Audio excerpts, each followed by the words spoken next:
पूरे देश में ईद मनाई जा रही है। नेता और मंत्री भी इस मौके पर ईद की मुबारकबाद दे रहे हैं। इसी कड़ी में सपा प्रमुख अखिलेश यादव भी लखनऊ पहुंचे। इस दौरान वो कांग्रेस प्रदेश अध्यक्ष अजय राय के साथ दिखाई दिए। दोनों नेताओं ने मंच से जनता को संबोधित करते हुए उन्हें ईद की मुबारकबाद दी और साथ ही बीजेपी पर जमकर हमलावर भी दिखाई दिए। वहीं इन हमलों से बीजेपी बुरी तरह घिर गई है। तो क्या कुछ कहा अखिलेश ने और क्या है ये पूरी खबर, देखेंगे इस रिपोर्ट में। यूपी की राजधानी लखनऊ के ऐशबाग ईदगाह में ईद उल फितर की नमाज बड़ी ही शांति के साथ अदा की गई। इस मौके पर विपक्ष की एकता की खास तस्वीर भी देखने को मिली। सपा प्रमुख अखिलेश यादव और यूपी कांग्रेस अध्यक्ष अजय राय एक मंच पर नजर आए। सभी नेताओं ने एक दूसरे को गले मिलकर ईद की मुबारकबाद दी और प्रदेशवासियों को एकता का संदेश दिया। इस दौरान अखिलेश यादव ने कहा कि हम वो लोग हैं जो भाईचारा चाहते हैं, आपस में अमन चैन हो, दुनिया में शांति होगी तो हम और आप खुशहाली से आगे बढ़ सकते हैं।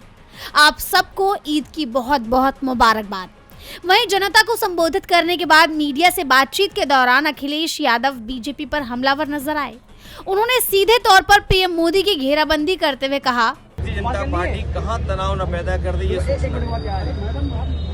अगर मथुरा में, वृंदावन में, धार्मिक स्थान पर साधु के साथ अगर ये व्यवहार हुआ हो और वहीं काशी में जहां प्रधानमंत्री कई बार चुने गए हैं, खुलेआम एक छात्र ने एक छात्र को मार दिया, खुलेआम गोलियां चल रही हैं। इससे पहले गोरखपुर में गोरख धंधा होते हुए देखा होगा आपने, वहां भी खुलेआम गोली मार दी।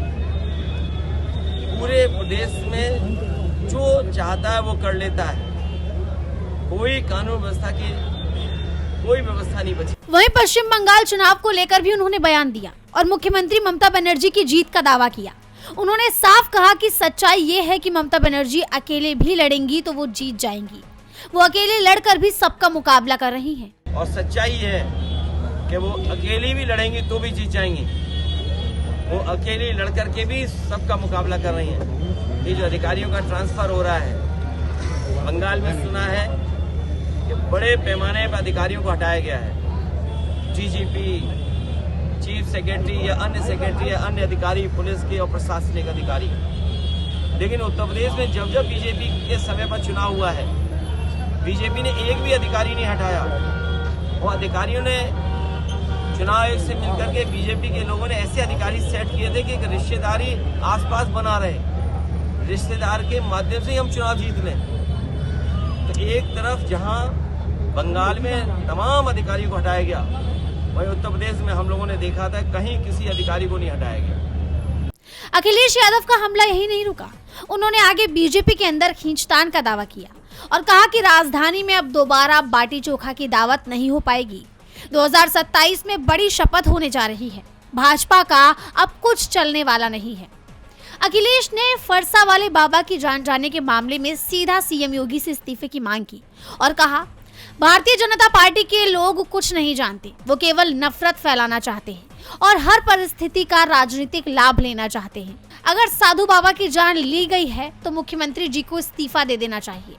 जैसा आप जानते हैं कि इस वक्त उत्तर प्रदेश में फरसा वाले बाबा का मामला गरमाया हुआ है। आरोप है कि कुछ गौ तस्करों ने ट्रक से कुचलकर उनकी जान ले ली है। यह घटना मथुरा के नवीपुर गांव के पास हुई और अब इस मामले में विपक्ष ने योगी सरकार को घेर लिया है। वहीं अखिलेश के इन हमलों से योगी मोदी सरकार स्थानीय से लेकर राष्ट्रीय स्तर तक कई मुद्दे पर घिर गई है। टीवी लाइव की रिपोर्ट।